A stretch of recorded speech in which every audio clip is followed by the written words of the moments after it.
चौकीदार साहब बोलते हैं साहब हमने चीनी ऐप्स पे बैन लगा दिया और चीन की झालरों पर बैन लगा दिया।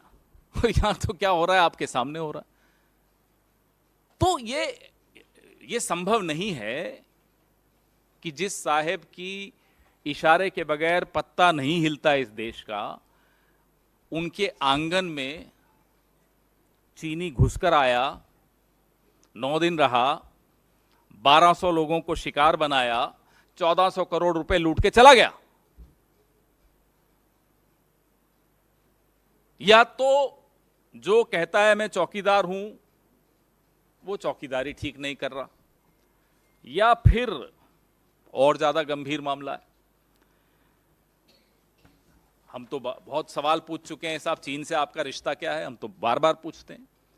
जब आज से 20-21 साल पहले आपको कहीं का वीजा नहीं मिलता था तो चीन आपका बड़ा स्वागत करता था और आप बार बार चले भी जाते थे। तो ये रिश्ता क्या है?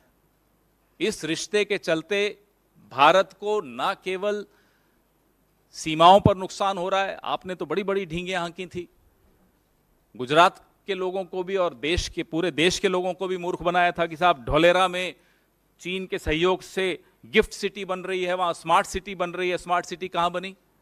स्मार्ट सिटी बनी अरुणाचल में, हमारे बॉर्डर के भीतर आके चाइना स्मार्ट सिटी बना के चला गया। तो उस वक्त आपने चीन के नाम से मूर्ख बनाया। और तो और गुजरात के करिकुलम में चीन की भाषा तक लाए आप। क्या चीन का प्रेम है साहब आपके साथ? चलिए आपका प्रेम आपको मुबारक हो, देश को नुकसान कैसे होगा?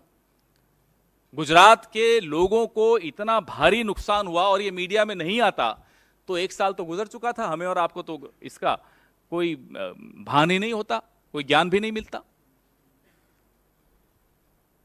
तो ये सवाल बहुत गंभीर हैं कि चीन से आपके रिश्ते कितने गहरे हैं और इतने गहरे क्यों हैं कि उसकी कीमत देश की सीमाओं पर भी हमें अदा करनी पड़ती है, गुजरात में के भीतर भी हमें उसकी सीमा, उसकी कीमत अदा करनी पड़ रही है। किस स्तर तक आपके ये रिश्ते हैं?